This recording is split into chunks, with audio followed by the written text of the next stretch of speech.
জানাবো metal presence কৃষি সংবাদ সুজলা সুফলা।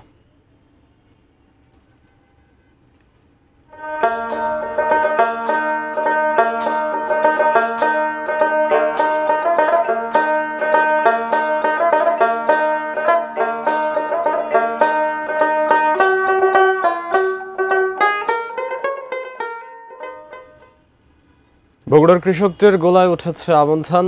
এবার বাম্পার ফলন হয়েছে আমনের, তবে ধান কাটার শ্রমিক সংকট নিয়ে বিপাকে রয়েছেন কৃষকরা। শফিকুল ইসলাম শফিকের ক্যামেরায় উত্তরাঞ্চলীয় ব্যুরো প্রধান চপল সাহার রিপোর্ট। দিগন্ত জুড়ে সোনালী ধান, বাতাসে পাকা ধানের গ্রান। ধান কেটে গোলায় তুলতে শুরু করেছেন কৃষকরা। বাম্পার ফলনে কৃষকের মুখে হাসি। অগ্রহায়ণের মাস জুড়েই ঘরে ঘরে হবে নবান্ন উৎসব। আমনের এই ভরা মৌসুমে বগুড়া সদর সহ 12 উপজেলাতেই এখন ধান কাটার ধুম। উত্তরের পঞ্চগড় থেকে শুরু করে লালমনিরহাট সহ বিভিন্ন জেলার শ্রমিকেরা এসেছেন ধান কাটার কাজে। প্রতি বছরই তারা এই জেলায় আসেন। এবার ধান কাটতে বিঘা প্রতি তারা মজুরি নিচ্ছেন 5,500 টাকা। আমাদের বাড়ি পঞ্চগড় ডিস্ট্রিক্ট ডেকগঞ্জ থানা থেকে আমরা এসেছি 9 জন। মনে হয় আমরা 60 বিঘার কাছাকাছি ধান কাটতে পারবো।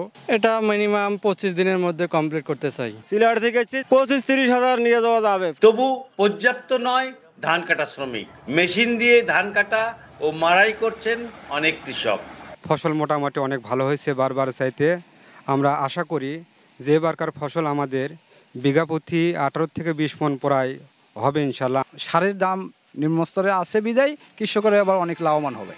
30 শতক মাটি ধান লাগাইছি, ইনশাল্লাহ 7-8 হাজার টাকা মতো বেনিফিট পাবো। কৃষি বিভাগের তথ্য, এই মৌসুমে জেলায় আমন আবাদ হয়েছে প্রায় 1,83,000 হেক্টর জমিতে। অন্যান্য জাতের ধানও আবাদ করেছেন কৃষকরা।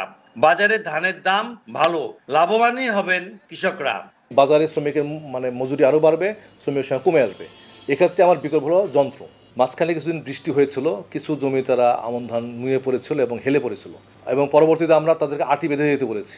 সামান্য কিছু নষ্ট হয়েছে, আর বাকি যেটুকু আছে এটা যদি আমরা ঘরে তুলতে পারি, আশা করা যায় একটা ভালো একটা ফলন আমরা তুলতে পারি। চপল সাহা, এটিএন নিউজ, কাহালু, বগুড়া।